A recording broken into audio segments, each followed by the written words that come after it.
गोरखनाथ जी को बहुत बड़ा सिद्ध माना जाता था। गोरखनाथ जी को सिद्धों में सबसे ताकतवर सिद्धि वाला माना जाता रहा है। उन्होंने यहाँ तक चमत्कार कर दिए थे कि एक बार उनके मच्छंद्र नाम के गुरुजी काल प्रेरणा से एक सिंगल द्वीप के राजा की मृत्यु के उपरांत उस राजा के शरीर में प्रवेश करके वहाँ उसकी रानी को भोगने लगा। उससे 2 पुत्र हो गए। उसके बाद किसी ने गोरखनाथ को व्यंग कर दिया, किसी दूसरे नाथ ने, कि यदि तू ताकतवर है, ऐसी सिद्धि वाला है तो अपने गुरु ने बचा ले। वो बकवाद करने लग रहा वहां सिंगल द्वीप के अंदर। तो गोरखनाथ जी वहां गए, अपने गुरु जी को वहां से, उससे पहले क्या किया कि किसी ने बता दिया उस रानी को कि ये कोई सिद्ध आत्मा राजा के शरीर के अंदर है और उस राजा की आत्मा जा चुकी है और ये कभी भी छोड़कर जा सकता है इस शरीर को।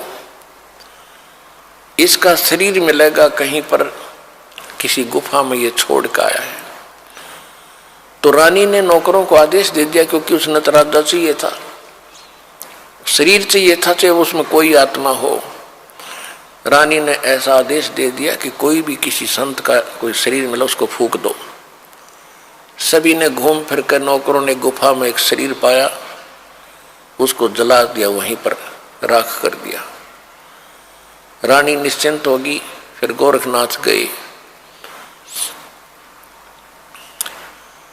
गोरखनाथ जी पहुंच गए वहां पर।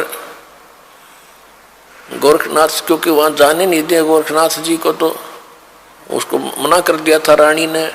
मुनादी चारों तरफ पहरे छोड़ दिए थे सीमा के ऊपर, कोई संत नहीं आ जा, क्योंकि साधु संतों ने यह भी बता दिया था कि एक गोरखनाथ नाम का इन मच्छंद्र जी का शिष्य है, वो आकर इनको निकलवा सकता है यहाँ से। तो रानी ने चारों तरफ सीमा पर भी ये पहरे बैठा दिए थे कि कोई साधु संत मेरी इस नगरी में प्रवेश ना हो जा। चारों तरफ कति बाढ़ लगा दी थी, एक गेट थाने का वहां पर पहरे छोड़ दिए थे। एक बार मच्छंद्र जी से उस रानी को पुत्र हुआ। फिर पुत्र का जन्मदिन हुआ किसी दिन। उसमें गाने बजाने के लिए बाहर से मंडली जानी थी और गोरखनाथ ने पहुंचना था। गोरखनाथ को जाने नहीं दे रहे थे।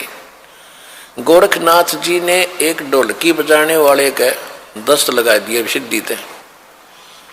वो बाहर से जो मंडली आई थी बाजे बूजे बजाने वाली, और इतने दस्त लगा दिए कि वो चल नहीं सके। तो वो चिंतित हुई मंडली के राजा के यहाँ जाना था, हमारी तो सजा भी होगी और पैसे भी। इनका भी क्या बात है, क्यों चिंतित हो कि ऐसे ऐसे हमारे एक साथी के दस्त लग गए, राजा के यहाँ जाना है। और एक ढोलक किया, बिना बात बने नहीं ना। गोरखनाथ बोले मैं बजा दूंगा तो ढोलकी तुम्हारी। बोला ठीक है। तो उन्होंने बजवा के देखी, सुर में सुर मिला दिया, अगवे बढ़िया काम चल गया। अब वहां आगे गोरखनाथ बैठा, मच्छंद्रनाथ बैठा राजा के शरीर में, अफलातून पाक्या सिंहासन पर, रानी बैठी बराबर में, दोनों 2 बच्चे हो गए थे, दोनों बच्चे गोदी में। अब वहां वो गा बजा रहे थे तो गोरखनाथ कह रहा था डुम डुम डुम, जाग मच्छंद्र जाग, तेरे फूट गए भाग, तो यहां से निकल, जाग मच्छंद्र जाग, तेरे फूट गए भाग। अब मच्छंद्र राजा के शरीर में बैठा, फटफड़ी ली।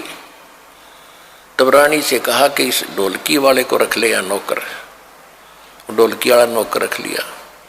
फिर उसको समझाया कि आप क्या उद्देश्य लेकर तो शिक्षा दिया करते थे, कहाँ फंस गए बीमारी में, चलो। तो कहने लगा मैं चलूँ तो मेरा तो शरीर फूंक दिया, अब जाऊँ कैसे, कि तो आप निकलो यहाँ से। वो शरीर छोड़कर निकल गए। वहां पर राख थी, उस राख के अंदर ये अस्थि बची हुई थी, अस्थि जिनको ये मरने के उपरांत की डाल का गंगा वंगा में छोटी मोटी बच रही थी, उनको इकट्ठी करके अपनी शक्ति से गोरखनाथ ने मच्छंद्र जी का शरीर बना दिया पूरा उसी एज का। और उसको प्रवेश कर दिया। अब फिर क्या था, अब देखो पुण्यात्माओं, ये है खेल। हम यहाँ फंसे रहे, हम यहाँ अड़गी बुद्धि कि इतना महापुरुष, और देखो मुर्दे को भी जीवित कर दिया, शरीर भी नहीं था फिर भी शरीर बना दिया। ये जन्म जैसे अब ये चल रहा है ना, आपका प्राइम टाइम है ये, इसमें जो भक्ति करके पार ना हो ना, इनमें इतनी गजब की भक्ति संचित हो जाएगी और इन्हीं से सिद्धियां आती हैं। इसी भक्ति को अगर आप खराब करने लग जाओगे ना कुछ दिनों में, बिना ज्ञान के, किसी का झाड़ा लान लग गया वो ठीक हो जाएगा, और कोई किसी को आशीर्वाद दोगे वो फलने लग जाएगा, आपका पंचर हो जाएगा। तो ये इतनी भक्ति इकट्ठी कर लेते हैं ये साधु संत इस समय में, अब जो चल रहा है, और ये पार हो नहीं पाते, ये फिर काल का फंस जाते और यही फिर आगे प्रसिद्ध होते रहते। फिर क्या होता है कि गोरखनाथ पिछले जन्म से सिद्धि युक्त था ऐसे। अब हम ये सोचते हैं भाई ऐसा महापुरुष हो तेरे की, ये तो भगवान ने है, इस ताकतवर और कौन होगा। अब उधर से जब मच्छंदर वो चला था, क्या नाम है, राजा निकल के वहां से, तो राजा ने क्या किया, एक थैले में सोने का असरफी डाल ली गणिए, आगे काम होंगे अपने भंडारा में। अब जब वो मच्छंदर का शरीर बना दिया, राजा का शरीर वहां छोड़ दिया, फिर वो झोला ठा के चला मच्छंदर, क्योंकि आत्मा तो वही थी जो सारी क्रिया कर, और उस थैले में के थी वो लोहे की, वो सोने की असरफी। तो आगे कुएं पर पानी पीने लगे तो मच्छंदर ने कहा कि ले गोरख संभाल कर रखिए इसको, इसमें बड़ी कीमती वस्तु है और सोने की असरफी है, 1 किलो पक्का ले रहा, 2 किलो पक्का, और संभाल के रख। जब पानी पीने लगे गोरखनाथ ने वो थैला कुएं में उलट दिया, वो सारी असरफी सोने की कुएं में डाल दी, और मच्छंदर उस पर लाल हो रहा, निकम्मे तने क्या कर दिया, मूर्ख कहीं का, तेने अकल नहीं है। गोरखनाथ बोले गुरुदेव आप तो कति राज ऋषि बन गए, ब्रह्म ऋषि नहीं रहे। वहीं पर एक पहाड़ी थी छोटी सी, अपने मंत्र से उस पहाड़ी को सोना बना दिया गोरखनाथ ने। अब मच्छंदर को कहा कि ले गुरुदेव इन ठाले जितने डले चाहिए तेरे को। अपने आत्माओं दास आपको कहाँ लाना चाहता है, यहाँ एक पंक्ति है कि 9 लाख नानक नाद में और 10 लाख गोरख तीरे, लाख दत्त संगी सदा वो चरणों चर्च कबीरे। कि हमारे कबीर साहब कितने शक्तिशाली हैं, उनमें कितनी ताकत है।